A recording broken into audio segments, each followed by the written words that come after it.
we have to talk about the Realme GT6 and GT6T. At first glance, these phones are like identical twins separated at birth. Except they were both raised by the same company and live in the same house. Here is the interesting bit though.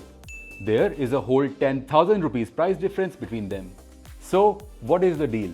Did Realme just slap different price tags on the same phone and call it a day? Well, both smartphones do share the same 5500 mAh battery, ultra-quick 120 watts fast charging, and that brilliant 6.78-inch curved AMOLED display. But the GT6 does have some important upgrades over the GT6T. We are talking about a more powerful processor, important camera improvements, and a fancy glass back.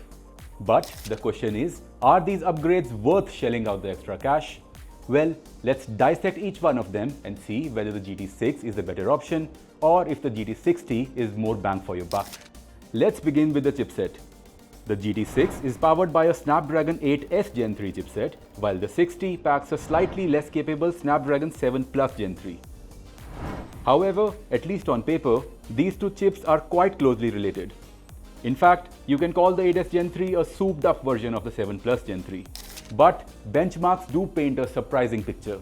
In AnTuTu, the GT6T scored marginally higher than the GT6. Then, in 3D Mark's stress test loop, the GT6 was ahead, but only by a little. Ideally, the GT6 should have clearly beaten the 6T in benchmarks. Real-life performance is also quite close. For instance, both phones can handle Call of Duty at 120 FPS. But the GT6 has yet another problem. Actually, it is more of a chipset problem at this point because the 8S Gen 3 does heat very quickly. In fact, my recent experience with the Poco F6 was no different. The F6 also has the 8S Gen 3 and it became uncomfortably warm quite often. The Realme GT6 persistently got hot while gaming and running benchmarks. In fact, I also simultaneously ran all the tests on the GT6T and this phone remained noticeably cooler. So, if heat generation and thermal throttling annoy you, the GT6T might be the better option. Moving on, the second major difference between these two phones is their camera systems. The GT6 has a 50 megapixel Sony Litia 808 main camera with OIS, an 8 megapixel ultra-wide camera, and a 50 megapixel telephoto camera with 2x optical zoom. The 6T, on the other hand, also has a 50 megapixel OIS main camera, but this sensor is the lower spec Litia 600. Then it gets the same ultra-wide sensor as the GT6 and no telephoto camera at all. In well-lit scenarios, both phones go neck to neck. Their primary sensors deliver similar detail and dynamic range, but the 6T favors brighter photos and the GT6 leans towards higher contrast. Low-light shots are also quite close, just that the GT6 extracts a bit more detail in the shadows.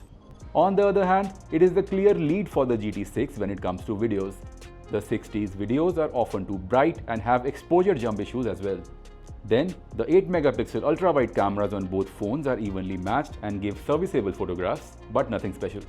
However, it was a dedicated telephoto camera on the GT6 that I was the most interested in. It is a 50 megapixel sensor, but it comes without OIS. Also, its focal length equivalent of 47mm makes it ideal for portraits, but not for long-range zoom. The sensor takes pretty good portraits in daylight. However, this is where the good news ends. Since there is no OIS, indoor and low-light portraits turn out to be mostly blurry.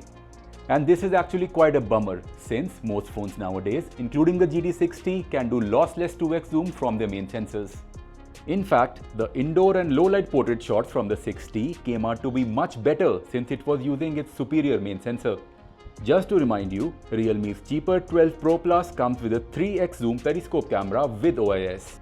And it is a missed opportunity to not use the same sensor on the flagship GT6. It would have gone a long way in establishing the GT6 as the brand's best smartphone. Ultimately, when it comes to cameras, the GT6 is only superior to 6T when it comes to filming videos.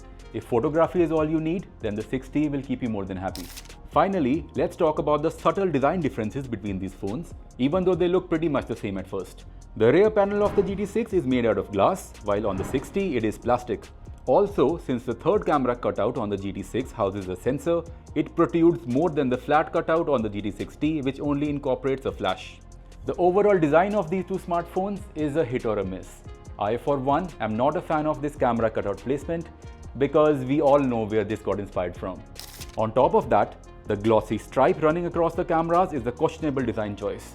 It is not just a fingerprint magnet, but a nightmare to keep clean as well, since smudges become instantly visible on the mirror-like surface. As if that wasn't enough, the stripe is also scratch-prone, and any scratch is clearly visible on the glossy finish. While Realme bundles cases with both phones, this surface still remains exposed. If you ask me, the Realme 12 Pro and 12 Pro Plus are the brand's best designed phones of this year. Now let's come back to the main question. Is the GT6 worth 10,000 rupees more than the 6T? Well, the GT6T is a highly capable smartphone in its own right and arguably one of the best options in the 31,000 rupee price range. While the GT6 definitely offers superior gaming performance, the 8S Gen 3's heating issues are annoying. Additionally, the GT6's telephoto camera also falls short of expectations. Look, both of these smartphones are bound to get discounts in the near future. So, if you can grab the GT6 at around 5 to 6,000 rupees more than the 6T, then this is totally worth it.